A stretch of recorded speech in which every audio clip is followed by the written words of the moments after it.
Alright guys, so we're going to get into this video talking about a few miscellaneous things to help you make that right choice. A couple random things that you may not be thinking about. So let's get into it. Remember boys, no matter how random things might appear, there's still a plan. Kid. When you're going into this, realize that different bikes carry different risks. So if you have a certain budget and you go online, you're like, oh yeah, I could afford a $10,000 bike, just realize there's going to be that insurance payment. Yeah, it's amazing how much it can vary. So I remember I had a CBR 1000 RR Honda. I remember shopping around. Some companies know exactly what that bike is, and Sure. it's a monster, you know. And other companies didn't seem to, and it sounds like a commercial, but I saved. It was like 60%. Wow. On one of the quotes. So they can vary just an absolute ton. So it definitely pays to shop around. And sometimes it pays to shop around for one. If I had tons of money, I would just go buy a ton of different gear for different things, summer riding, winter riding, whatever. So recommendations, things to watch out for. Yeah, it really is easy to overlook the gear part of the budget. There's two approaches, but there's two main balances. You're really looking at cost and protection. As I've found in my motorcycle career, I've gravitated more to quality and protection. I've plenty of times started out with a cheaper gear, and it hasn't held up. It seems bust. All sorts of things go wrong. It just wears out, and you have to end up replacing it. I'm afraid you'll have to replace it. You have to figure out what that priority is for you, whether you want to spend a little bit more and not have to replace it, or spend a little bit more and have a little bit more comfort. The other thing is comfort versus protection. And Gobler, I want plenty of protection. You can get something that's super, super, super comfortable. Generally speaking, that means it's not going to protect you as much. Wearing full leathers in 100+ degree weather is no fun. Hot makeup's melting, hurts my eyes. But I kind of look at it as what's going to be more comfortable if I go down. So, Right. It's like if I'm sliding down the road because I didn't see a bit of gravel, I'm really more worried about that than I can deal with a little bit of discomfort going down the road. You kind of just have to find that balance for you, and do remember to keep some room in there for the budget. You don't necessarily have to spend a ton of money. Like for example, we'll talk about helmets. Getting something that's Snell rated or ECE. DOT, everything's DOT, but getting something a little bit higher quality, you don't necessarily have to spend more money, but as a general rule, you will. Of course, you're telling me to spend more money, which I can't imagine you are. With helmets is weight and comfort, and the more you spend generally, the more comfortable and lighter they are. One thing about helmets that I learned is they're just like car seats. They last for so many years, or they're guaranteed to be so effective for, I would say the one I have is like, say, a 5-year helmet. I'm sure it will last a little bit longer, but again, of course, the glues and whatever goes into helmets deteriorate. So pay attention to that. Don't go out buying used gear. You don't know if somebody dropped a helmet. Yeah. I remember when I was a kid growing up, my dad, when he was buying his gear, he would always say how much the gear costs, and it was quite a bit. That's big money. But he said if you ever get in an accident or that split second right before you hit the pavement, what's going through your mind? Oh, I should have, and I wish I would have spent a little bit more on it. You're not worried about cost at that point. You're not going to regret purchasing something better when you need it. So on a bike, there's not much to protect you other than your gear. Yeah, one thing I would throw in is there's a mentality out there that, oh man, if I go down, I'm dead anyway, so I'm not going to wear a helmet, or I'm not going to wear this or that. That's totally not true. I mean, I've watched thousands of wrecks, people wrecking, and they get up and they're fine if they're wearing the right gear. So gear can make all the difference in the world. It's not like a cage, like you're in a roll cage in a car, but it can do an awful lot. And don't discount the value of good gear. But you can get less protection and more comfort with some textile stuff too. It's not going to be as protective, but it'll last you probably one wreck, which is all you need, obviously. I would always buy a new helmet, but when you're looking at bike, my first couple of bikes were used. Now they were a couple years old, low miles, so I felt safe. What's your opinion on, if a person's looking at their budget, should they buy an older bike? What things should or shouldn't they do when looking at purchasing a bike when it comes to age? You're too old. Yeah, there's pros and cons to everything, right? And this is no exception. Some of the pros of getting an older bike, if you make a mistake and you drop it, and I'm not talking about Yeah. going down, but I'm talking about dropping. And I dropped my first bike. I got to the point where I felt like I was pretty confident, and I remember whipping into this parking spot, and I was still leaned over Right. when I was stopped, and it was just too much for me to hold up, and so I dropped it. Put a couple little scratches in the bike, but it was just one more, and it didn't bother me. It didn't like ruin my day. Sure. Whereas if it would have been a brand new bike, I would have been pretty devastated. So there's kind of pros and cons that way. We talked about it in the last video. ABS is a factor there. So a lot of the Yeah. older bikes are not going to have ABS. And if that's something that's important to you, and I would put that pretty high on the list. But if it's not in the budget and you can't afford a bike that's got one, a lot of people have done it without ABS when they started, like us. So it certainly can be done. There's a lot of bikes out there that are used that are in great shape, and a lot that aren't. Right. I've certainly made mistakes before where I kind of was just so excited about a bike and I maybe didn't pay as much attention as I should have. Pay attention, everybody. And the fork was leaking, messed up the brakes, and it was a whole mess. Getting it checked out by somebody that knows what they're looking at can be huge. If you can take a buddy that knows what they're doing. What do you really want to be? A mechanic.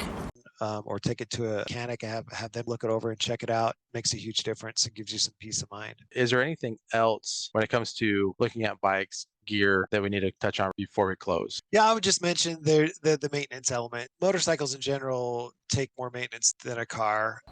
Dang it. And obviously, the older the motorcycle, the more likely you're going to have to do, valve adjustments and things like that. But, when you're buying a used motorcycle, you really want to make sure you've got good tires on it. You can't always tell by the tread, which is another whole video. There's fork seal replacement that you might need to do, brakes, brake lines, those types of things. So again, that's the value of having somebody that kind of knows what they're looking at, checking it out, that can make a big difference. All right, so we're looking at getting a new bike. We got to also focus on gear for your bike. Now, you could get just a basic bike. It could come with saddlebags. It could not. But we have to talk about that a little bit to help you decide which bike you want to settle into. So I've never had experience with tank bags. Let's start with the front tank bag. Pros and cons. I've never used one. What do you think? It's a personal preference. I know some people that love them. I don't really care for them myself. I don't like to have anything in front of me. It just feels different as opposed to just going on a day ride. They work fine, but I prefer it all behind me, so I don't really have to think about it. I feel like if there's something in front of me, it may change the way I ride. It may change my body position. And so I like everything behind me,